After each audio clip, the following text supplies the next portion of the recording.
Hey everybody, this is Ryan McClanahan with historythroughcards.com.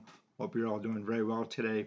So when I was doing the article for the 1909 Ramley set here, I came across the packaging for it and I was like, wait a minute, I've seen this artwork before. Where have I seen it?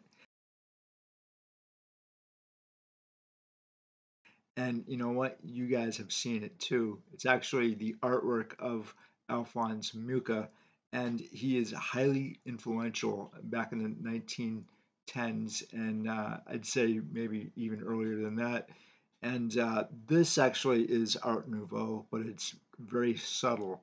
Usually, Art Nouveau style, the coloring is very muted, and it's represented by a lot of flowing, wavy lines and earthy style, if you will.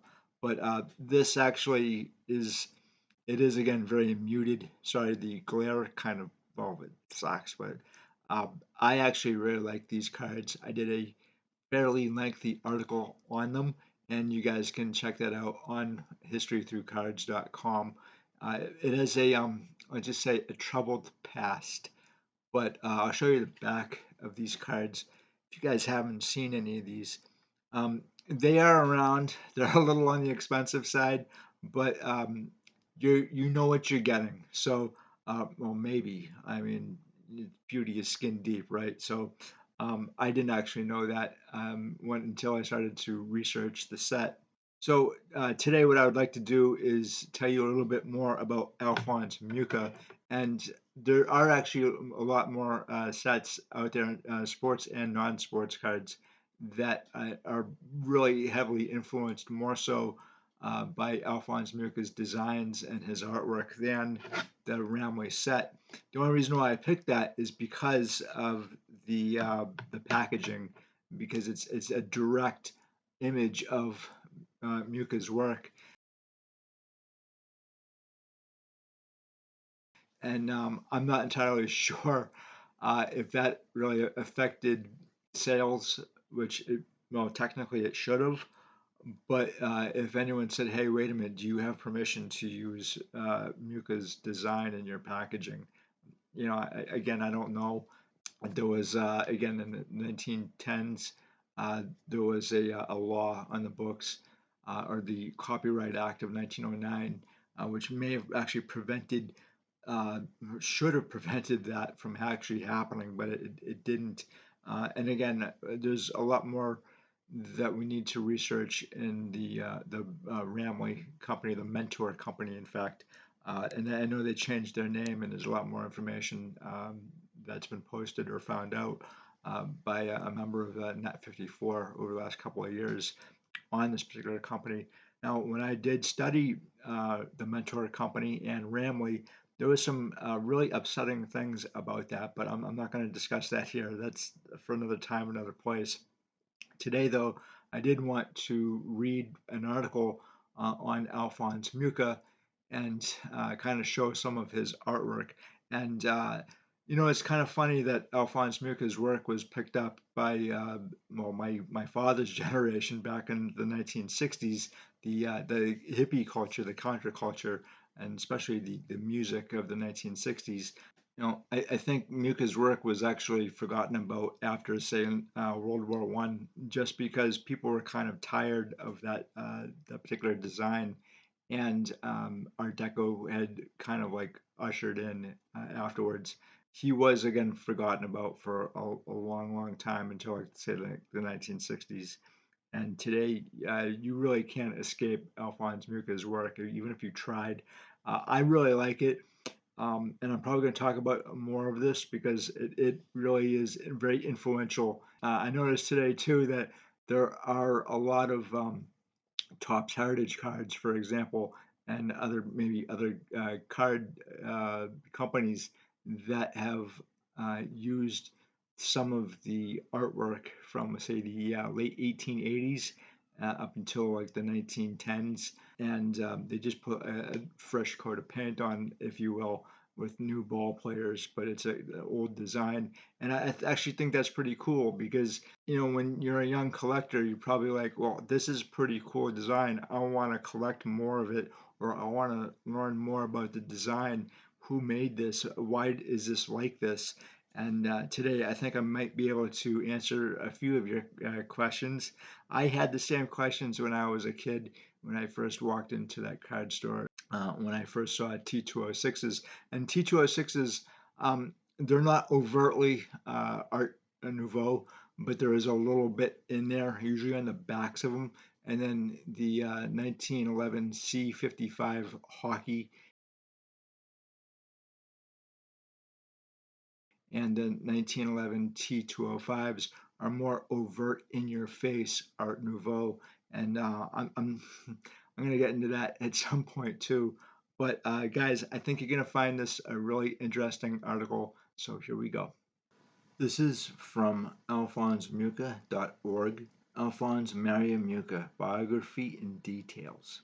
Early years. Alphonse Mucha was born in the town of Ivancis, Monrovia, today's region of Czech Republic. His singing abilities allowed him to continue his education through high school in the Moravian capital of Brunn, today Brno. Even though drawing had been his first love since childhood, he worked at decorative painting jobs in Monrovia, mostly painting theatrical scenery. Then in 1879 moved to Vienna to work for a leading Viennese theatrical design company while informally furthering his artistic education. When a fire destroyed his employer's business in 1881, he returned to Monrovia doing freelance decorative and portrait painting. Count Karl Kunin of Mukalov hired Mucha to decorate Husanavi Emerhof Castle with murals and was impressed enough that he agreed to sponsor Mucha's formal training at the Munich Academy of Fine Arts. Mucha moved to Paris in 1887 and continued his studies at Académie Julian and Académie Colarossi, while also producing magazine and advertising illustrations. Around Christmas 1894, Mucha happened to drop into a print shop there where it was a sudden and unexpected demand for a new poster to advertise a play starring Sarah Bernhardt, the most famous actress in Paris, at the Théâtre de la Renaissance on the Boulevard Saint Martin. Mucha volunteered to produce a lithographed poster within 2 weeks, and on January 1st, 1895, the advertisement for the play Gismonda by Victorien Sardou appeared on the streets of the city. It was an overnight sensation and announced the new artistic style and its creator to the citizens of Paris. Bernhardt was so satisfied with the success of that first poster that she entered into a 6-year contract with Mucha. Mucha produced a flurry of paintings, posters, advertisements, and book illustrations, as well as designs for jewelry, carpets, wallpaper, and theater sets in what was initially called the Mucha style, but became known as Art Nouveau, French for new art. Mucha's works frequently featured beautifully healthy young women in flowing, vaguely neoclassical-looking robes, often surrounded by lush flowers which sometimes formed halos behind the women's heads. In contrast with the contemporary poster makers, he used paler pastel colors. The 1900 Universal Exhibition in Paris sped the Mucha style internationally, of which Mucha said, quote, "I think the Exposition Universelle made some contribution toward bringing aesthetic values into the arts and crafts," unquote. He decorated the Bosnia and Herzegovina pavilion and collaborated in the Austrian pavilion. His Art Nouveau style was often imitated. However, this was a style that Mucha attempted to distance himself from throughout his life. He insisted always that rather than adhering to any fashionable stylistic form, his paintings came purely from within and Czech art. He declared that art existed only to communicate a spiritual message and nothing more. Hence, his frustration at the fame he gained through commercial art. When he wanted always to concentrate on more lofty projects that would ennoble art and his birthplace. Mucha married Maruska Marie Chalatova on June 10, 1906, in Prague. The couple visited the United States from 1906 to 1910 when their daughter Jaroslava was born in New York City. They also had a son, Jerry, born on March 12, 1915, in Prague, who later became a well known journalist, writer, screenwriter, author of autobiographical novels and studies of the works of his father. There, he expected to earn money to fund his nationalistic projects to demonstrate to Czechs that he had not, quote unquote, sold out. He was supported by millionaire Charles R. Crane, who applied his fortune to promote revolutions, and after meeting Thomas Masaryk, Slavic nationalism. The family then returned to the Czech lands and settled in Prague, where he decorated the Theatre of Fine Arts, contributed to murals in the mayor's office, at the municipal house, and other landmarks of the city. When Czechoslovakia won its independence after World War I, Mucha designed the new postage stamps, banknotes, and other government documents for the new state. Lepeter.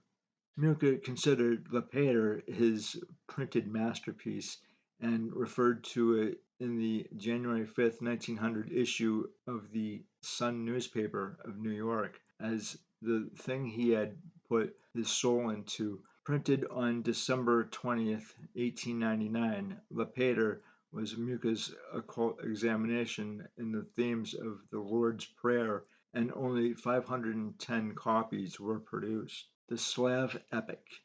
He spent years working on what he considered his fine art masterpiece, the Slav Epic, a series of 20 huge paintings depicting the history of the Czech and the Slavic peoples in general, bestowed to the city of Prague in 1928. He had dreamt of completing a series such as this, a celebration of Slavic history, since he was young. Since 1963, the series has been on display in the Chateau Moravsky Kremlovat, the South Moravian region in the Czech Republic.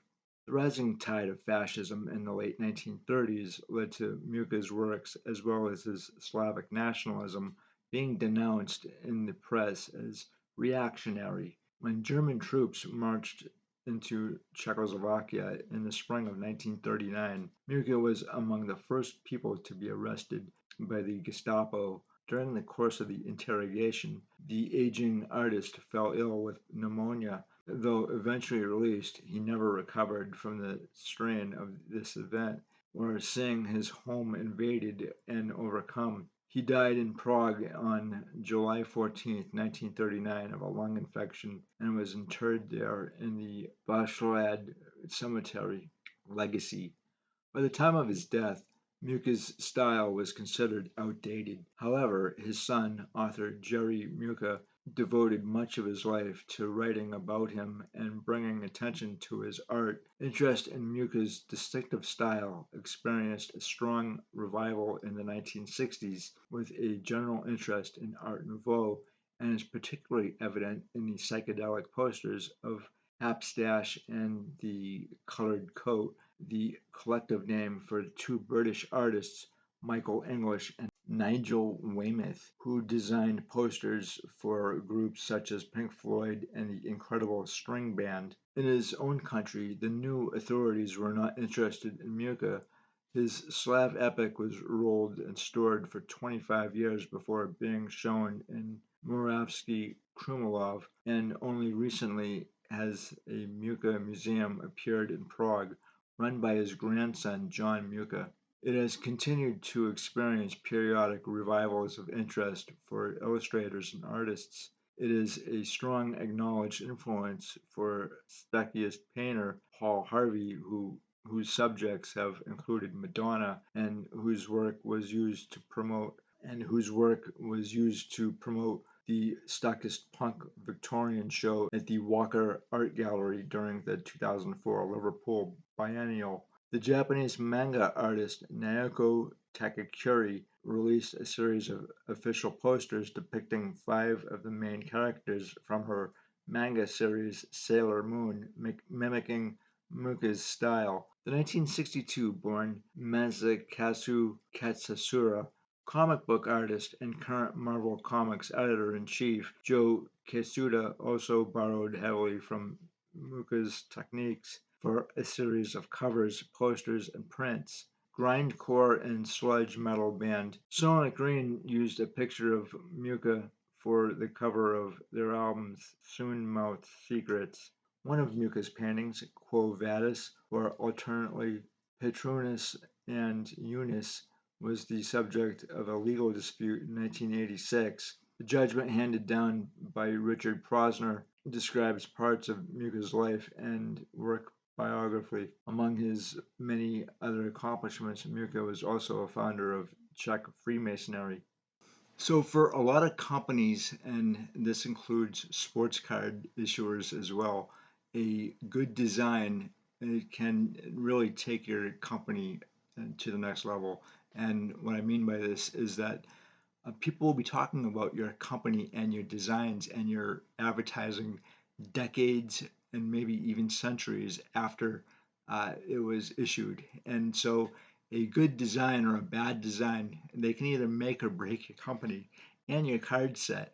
Obviously, the 1909 Ramley and even the T206, T205s, and T207s are still being talked about today, maybe 100 years after they were first issued, and that's why a good photo really is very important, and a good design is very important for your company.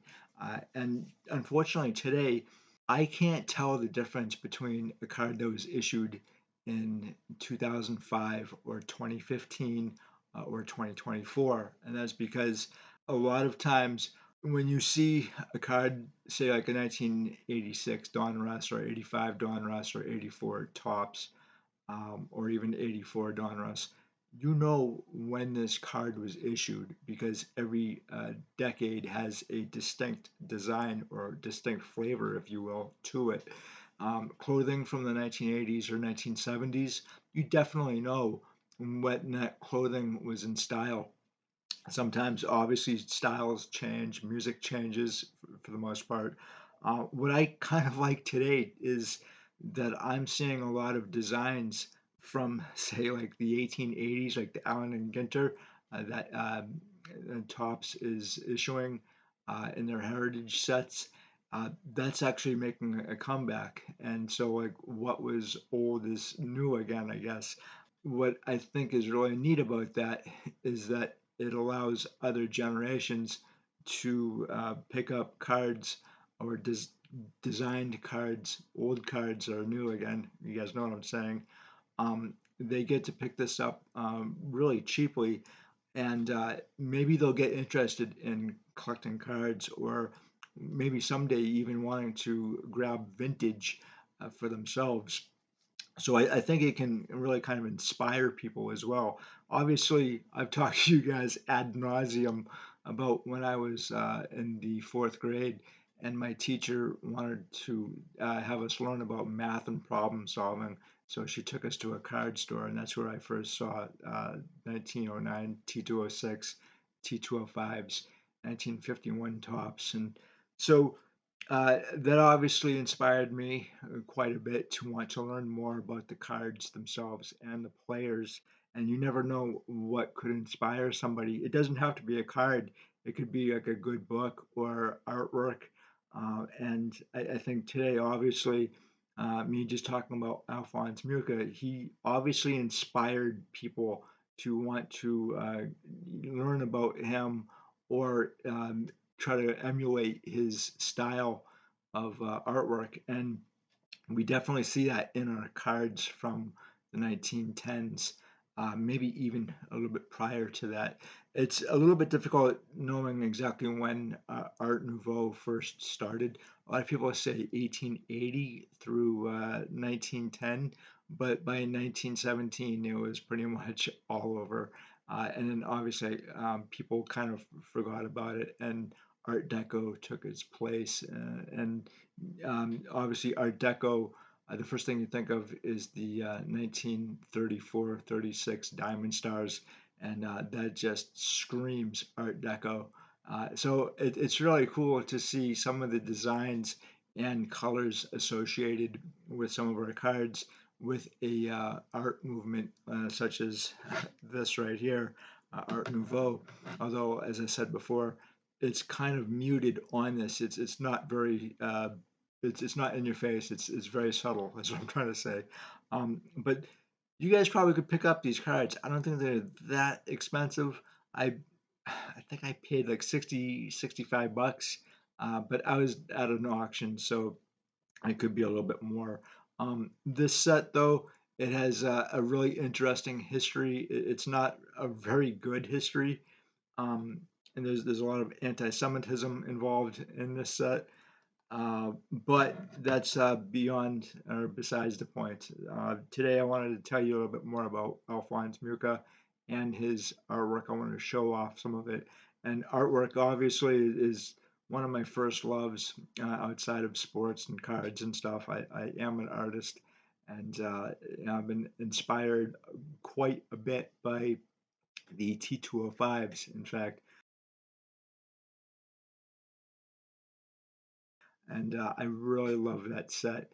So, in a lot of cases, Alphonse Mucha's work on sports cards, or his influence, I should say, is it can be quite subtle on some issues, and then right out in the open in other issues. A lot of non-sports card sets as well, from 1909 through like 1911, 1912, around there. And then like I don't really see a whole lot after 1916. And you get into different styles and World War One. So it looks like, from everything I read in the newspapers at the time, that we couldn't get colored inks from Europe after World War One, and everything had to be really much in black and white. And there was a little bit of color, but we just didn't have it. We really didn't. So you really don't see any colored cards until what, 1932, 33. And then, obviously, like Germany had colored cards with their 1928 Salem, but it took at least a full decade for manufacturers to have a full colored card. And, obviously Germany is a bit different than America, but that's exactly where we were getting our ink from, was it looks like Germany. So, uh, anyway, guys, a little bit of a rant there, but I thought this would be really interesting to cover a artist that was highly influential in the manufacturing of sports cards way back in, say, 1909, 1910, 1911, 1912. And guys, thank you so much for stopping by. I really appreciate it. Let me know what you think of Alphonse Mucha, his artwork, or the cards themselves from the 1910s. I'm a huge fan of the period of the era, and I write quite a bit about it in my articles, and I don't think that's going to stop anytime soon. So, anyway, guys, thank you so much again. I really appreciate it as always. And if you guys are going to the National, unfortunately, I will not be there this year. I will be there next year. But I hope that anybody who is going to the National in 2024 has a great time. I can't wait to see what you guys pick up there. And again, have a fun time and enjoy yourselves. Have a good one. Bye.